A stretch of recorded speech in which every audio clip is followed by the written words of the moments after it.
Cedo agora a palavra ao presidente da Comissão de Direito Bancário da OAB do Rio de Janeiro, doutor Diego Monteiro, que também é especialista em direito bancário e possui ampla experiência na representação das principais instituições do país. Pouco tempo atrás, o Diego organizou, junto com a revista Justiça e Cidadania e o ministro Luiz Felipe Salomão, um grande seminário, o segundo seminário sobre crédito consignado, judicialização do crédito consignado em Brasília. Nós contamos, além da presença do presidente do Banco Central, o evento foi no Banco Central, contamos com 10 ministros do STJ, todos falando sobre essa importante ferramenta de crédito, principalmente para a população de baixa renda, pelo seu custo, né, dos juros e etc. Por favor, Diego. Obrigado, Thiago.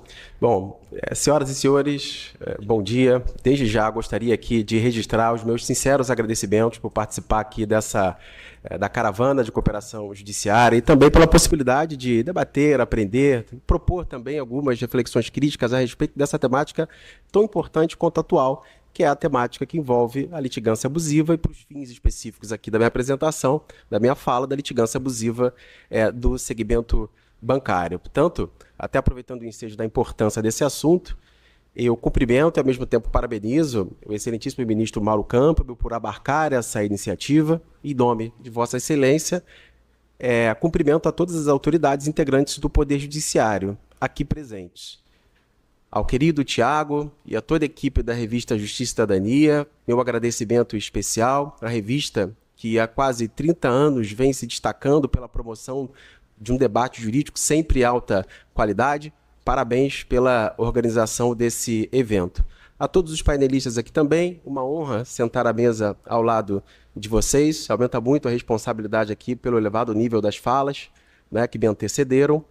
E a ilustre presença de todos vocês, os meus sinceros agradecimentos. Bom, como já disse, a temática da minha apresentação envolve a litigância abusiva no segmento bancário. A epígrafe que nos reúne hoje, que é justamente o tratamento, a forma de se lidar com a litigância abusiva, exige de todos nós muita responsabilidade. Então, antes de adentrar efetivamente no mérito aqui da minha apresentação, como premissa de partida, ou melhor, título até de delimitação da minha fala, é preciso dizer que tratar sobre a temática da litigância abusiva implica na análise de um tema cuja complexidade, primeiro, não permite uma visão míope, enviesada. Tratar desse tema não se compadece com soluções simples e, da mesma forma, não autoriza generalizações que tenham a pretensão de abarcar em um único padrão de conduta todas as especificidades, todas as variações que a litigância abusiva se apresenta. Portanto, é necessário dizer, reiterar, quantas vezes for necessário, que quando a gente vai falar de litigância abusiva, o alvo não é a advocacia. Evidentemente, o alvo é a conduta. Diga-se de passagem, a conduta de um número muito restrito de advogados, porque a litigância abusiva ela tem essa caracterização própria em todos os segmentos, que é a concentração das ações do número pequeno de advogados. E talvez o maior entrave, eu posso até dizer isso com uma certa propriedade empírica, prática, eu sou sócio do escritório de advocacia, que tem um número muito expressivo de ações judiciais em quase todos os entes da federação, e a gente, na prática, na realidade, da prática, é possível se concluir com muita facilidade que um dos maiores entraves no avanço do combate à litigância abusiva é justamente essa falsa dicotomia que se instaurou no debate.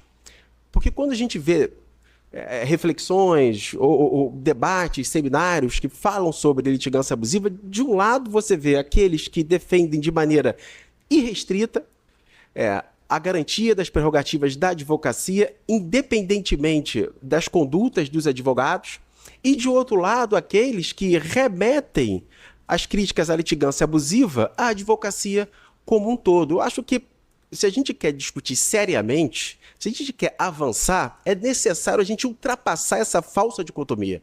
Eu sou presidente da Comissão de Direito Bancário do Rio de Janeiro, faço parte da Comissão de Direito Bancário Nacional. Essa semana nós tivemos a primeira reunião e eu propus isso, porque a composição ali da Comissão Nacional de Direito Bancário, você tem ali integrantes, advogados que atuam para os consumidores, advogados que, como eu, atuam para instituições financeiras. Eu falo que se a gente discutir seriamente, a gente tem muito mais pontos de convergência do que divergência. É evidente, porque ninguém aqui vai defender um advogado que falsifica uma procuração. E também a gente não pode defender uma instituição financeira que está lá na ponta, excede um crédito sem a menor responsabilidade, engana, pega. Ninguém pode defender isso. Então, eu acho que a gente tem que sair um pouco dessas questões que são absolutamente desnecessárias, polarizadas, para centrar nos pontos de convergência, naquilo que efetivamente pode reduzir a litigância abusiva. Então, a gente precisa, portanto, substituir esse confronto infundado, estéril, por uma convergência prática, que é, claro, defender as prerrogativas, o que não significa tutelar condutas abusivas, disfuncionais, e, ao mesmo tempo, combater enfaticamente a litigância abusiva de forma proporcional, mediante critérios objetivos, de modo a não abarcar a advocacia como um todo. Isso me parece evidente. Feita essa observação prefacial, eu preciso fazer uma segunda, porque a litigância abusiva ela é um fenômeno relativamente novo. Ela carrega consigo, né, a ilicitude própria da clássica litigância de má-fé, mas não se confunde com ela. E, da mesma forma, ela possui características muito semelhantes à litigância de massa. Mas também eu não posso considerar uma litigância de massa, porque na litigância abusiva, nos padrões vigentes e atuais, não há um litígio real. Tanto merece, inclusive, digno de menção, a própria recomendação do CNJ, porque não só por reconhecer o problema da litigância abusiva, mas também por reconhecer a atipicidade, a sua natureza atípica. Isso também se reflete nas próprias medidas que são capazes de combater a litigância, que também, muitas das vezes, precisam ser atípicas para o seu real enfrentamento. O que eu estou querendo dizer é que a litigância abusiva ela é caracterizada por um comportamento subjetivo que pode sofrer variações, que sofre variações a depender de determinadas circunstâncias, a depender de determinado segmento, a depender de determinada localidade, e isso precisa ser explorado, porque senão o debate fica muito vago. Eu acho que a gente tem que realmente sair dessa vagueza que se instaurou no debate para tentar analisar profundamente as vicissitudes da litigância abusiva que imprime uma dinâmica peculiar em determinada região. E aqui, nesse estado, desse maravilhoso estado, diga-se de passagem, a gente tem algumas características muito próprias que se diferenciam de outros segmentos, que se diferenciam de outras cidades. Existe uma... E talvez, assim, seja muito representativo eu compartilhar um caso que aconteceu aqui no interior, porque ele é representativo porque acontece também em vários interiores, em várias cidades do interior. É um padrão meio que vigente aqui nesse estado, no estado do Amazonas. Em uma determinada cidade, que fica aproximadamente 900 quilômetros aqui de Manaus, uma população aproximada de 35 mil habitantes, uma instituição financeira que atua lá de grande porte, diga-se de passagem, uma instituição financeira que se predispôs a estruturar a sua agência bancária lá, porque a maioria não vai, né, em razão justamente dessa instabilidade de ações judiciais. Houve um salto, num espaço curtíssimo de tempo, de 40 ações para 1.400, todas essas ações movidas por um único advogado. Ora, não é crível, não é possível que essa instituição financeira tenha cometido tamanhas irregularidades de proporções únicas, inéditas, que são descompassadas com o resto do Brasil inteiro. E nessa cidade de interior, na realidade, quando a gente compara com o resto do Brasil, eu não estou falando nem em números proporcionais. É possível que naquela semana do impulso de crescimento das ações tenha sido o maior número de entradas no Brasil inteiro.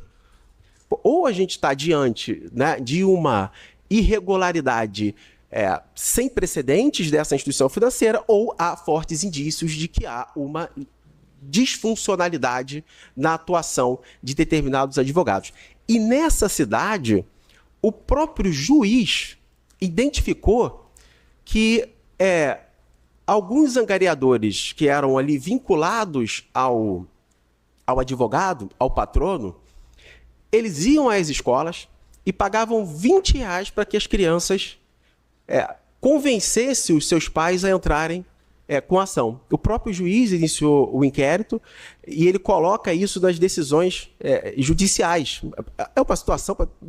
Como você defende algo nesse sentido? Né?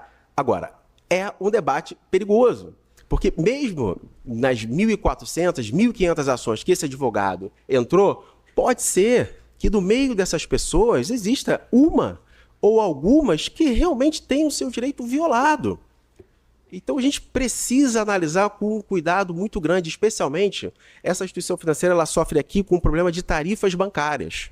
Mas tarifas bancárias não, no fracionamento do extrato bancário. Então esse advogado ele pega ali o extrato, tudo que está sendo, todas as situações jurídicas que estão representadas ali naquela conta corrente, naquele extrato, e é judicializada. Capitalização, tarifa, cesta de serviços, mas muitas pessoas, muitas ações envolvem também os contratos de crédito consignado. O crédito consignado, que é objeto de um estudo meu, eu tenho um livro sobre esse assunto, tem uma característica muito importante, que é a irrevogabilidade da autorização do desconto, que significa dizer que ao longo da execução contratual não pode o mutuário dessa operação simplesmente modificar a forma de pagamento.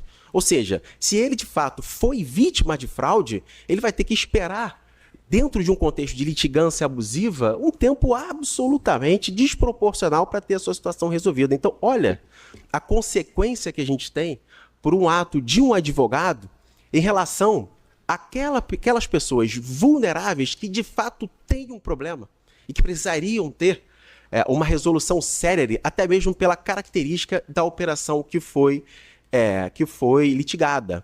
Tanto não é um cenário fácil. Por isso, quando a gente está diante disso, a gente precisa procurar compreender alguns mecanismos que, primeiro, né, minimizem a litigância abusiva, né, e também, ao mesmo tempo, em concomitância, que proteja os hipervulneráveis. Porque tem uma outra questão que particulariza muito também a litigância movida pelos povos originários, como o ministro aqui ressaltou logo no início, também é muito elevada. Isso exige o povo que, historicamente, né, sendo bem claro, né, foi colocado à margem da sociedade, exige de todos nós uma sensibilidade mais aguçada. É evidente que sim. É evidente que sim. O problema é que você fica diante de uma conjuntura tão complexa que muitas vezes o juiz ele adota uma postura muito rígida e às vezes também prejudica aquelas pessoas que têm um direito legítimo que está sendo ali. Então a gente tem que procurar esse meio termo de encontrar mecanismos processuais, jurídicos, que levem em consideração essas premissas. E, no geral, o que a gente vê aqui no Amazonas também é aquelas outras caracterizações na verdade, aquelas outras especificidades que caracterizam essa litigância como a litigância abusiva. Você vê, portanto, o número expressivo de processos judiciais movido por um número pequeno, restrito de advogados. No segmento bancário, quase 100% dessas ações não são precedidas de uma tentativa de resolução administrativa junto aos canais de atendimento, do banco, que se lastima porque as instituições financeiras têm altíssimos níveis de resolução do problema, né? Da mesma forma, a gente vê deficiência na procuração. Existe uma outra cidade aqui em que também foi identificado que as estagiárias de um determinado escritório de advocacia, que tem um número expressivo de processos judiciais, estavam assinando a procuração. Há um inquérito ocorrendo nesse sentido, o juiz já está ciente dessa situação. É claro que isso é muito grave e precisa ser combatido. Então, é verificado isso também em um ponto que é muito importante. Essa mesma instituição financeira chega a ter um percentual, como já foi dito aqui, de acima de 90% de improcedência. Quando a gente reúne todas essas informações, a gente consegue chegar a indícios fortíssimos de que esses advogados eles estão procurando brechas. Na realidade, eles entram com um número expressivo de processos judiciais, e esse é o ponto fundamental, na expectativa que a instituição financeira, parte ré, não tenha tempo hábil suficiente para apresentar os subsídios que comprovem aquela relação jurídica que foi judicializada. Portanto, o que fazer? Instaurou-se no Brasil uma discussão sobre a necessidade da pessoa apresentar o extrato bancário ou os subsídios mínimos, né, em que seja verificado ali o interesse de agir e que seja comprovado a relação jurídica controvertida. Houve avanços, a apresentação do extrato bancário acaba sendo, sim, uma ferramenta muito importante no combate à litigância abusiva, mas, da mesma forma, a gente não pode desconsiderar o fato de que, por quem conhece o Brasil, eu trabalho muito nessas regiões periféricas, sabe que, de fato, algumas pessoas podem ter dificuldades em pegar o extrato, sim. Há uma distância grande de onde a pessoa mora para pegar o extrato bancário. E aí você está... isso é um fator mais impeditivo do que outros critérios para o ingresso de uma ação judicial. Portanto, eu acho que eu posso compartilhar com vocês. O nosso escritório tem se destacado em alguns municípios da litigância abusiva justamente por propor soluções que vão nesse meio termo, que protegem o vulnerável e, ao mesmo tempo, combate a litigância abusiva. Bom, a maior parte das ações que versam sobre crédito consignado aqui, os autores alegam o desconhecimento do produto, o desconhecimento da relação contratual. Se dizem vítimas de fraudes e não apresentam nenhum subsídio que comprove essa relação. E o subsídio principal seria o extrato bancário. Mas tudo bem, vamos partir realmente de uma situação concreta que muitas pessoas têm dificuldade de pegar, e realmente têm. Agora, existem outras alternativas. O que nós passamos a fazer? Nós fizemos um requerimento via Cisbajude.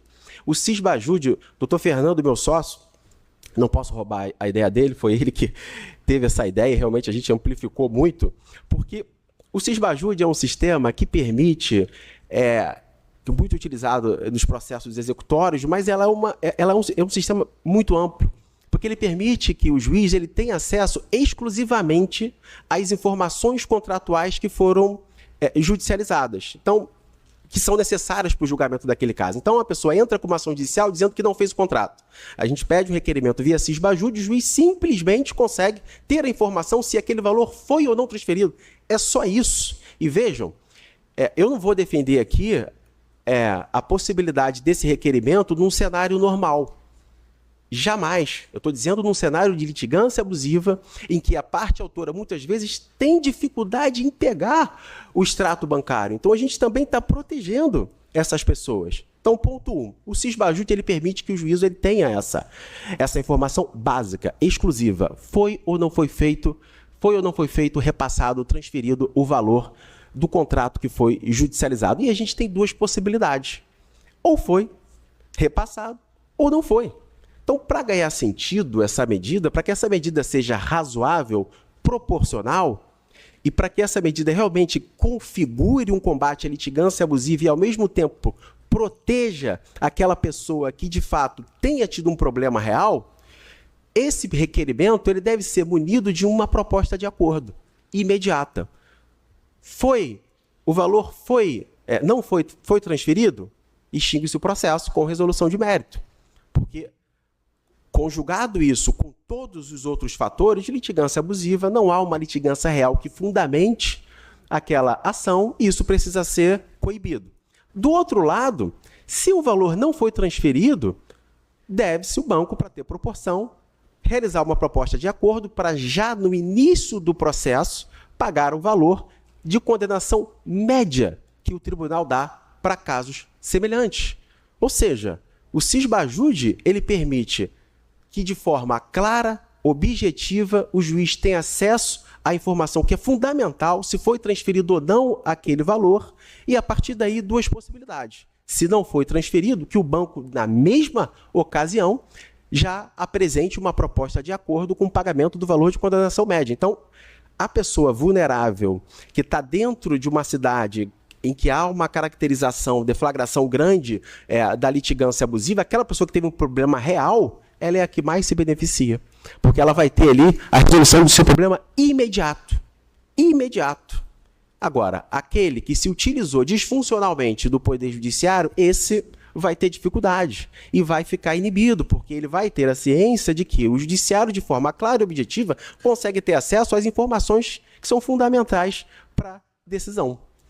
Outro ponto também já caminhando para o final aqui da minha apresentação, é que essas ações, como já foi dito aqui, ninguém quer fazer audiência. Claro, porque a audiência ela é o momento muito adequado em que você consegue identificar essas anomalias. Nós também tivemos uma série de experiências que foram muito interessantes no sentido de fazer um multirão de instrução e julgamento. O que significa isso?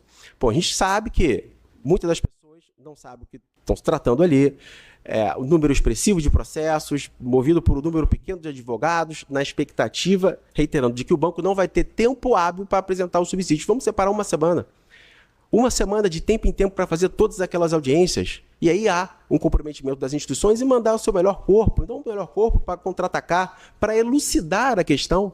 Porque a audiência de instrução ela é fundamental. E qual a explicação para não tê-la? E aí talvez resida um ponto que seja essa conjugação de audiência de instrução e um requerimento via cisbajude e com o comprometimento de resolver aquelas pessoas que têm um litígio real de forma clara, com critério objetivo, não foi transferido, paga imediatamente. E não é pagar, devolver simplesmente, é pagar a condenação média, para que se tenha a proporcionalidade do pedido que foi feito e a proteção do vulnerável que teve um direito violado. Bom, eu vou terminar aqui dizendo que é importante todos nós, advogados, entendermos que existe uma premissa fundamental que a nossa liberdade individual ela carrega consigo uma liberdade universal. Um advogado que toma uma atitude isolada tem conotações específicas que ultrapassam a sua esfera individual. A gente não precisa nem dizer, que já foi aqui altamente explanado, as consequências econômicas, especialmente as consequências por hipervulneráveis. Portanto, eu que faço muita audiência, com o meu sócio Fernando que está aqui, eu confesso, mesmo defendendo instituições financeiras, que eu não estudei para presenciar de maneira inerte a condenação por litigância de má-fé de pessoas pobres, idosas, vulneráveis, de grupo indígenas, pessoas que foram instrumentalizadas por um grupo que deveria protegê-las. Se eu estou alegando que a litigância abusiva no segmento bancário ela é caracterizada por esse modus operandi em que as pessoas chegam nas audiências e não sabem sequer o que está acontecendo, elas também são vítimas.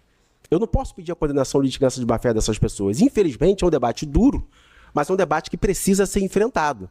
Quem deliberou, quem criou essa estratégia, quem se utilizou do sistema de justiça para fins disfuncionais, esse sim precisa ser responsabilizado. Então, infelizmente, eu acho que essa é uma das principais medidas para o combate da litigância abusiva. Bom, muito obrigado a todos e a todas. Bom dia.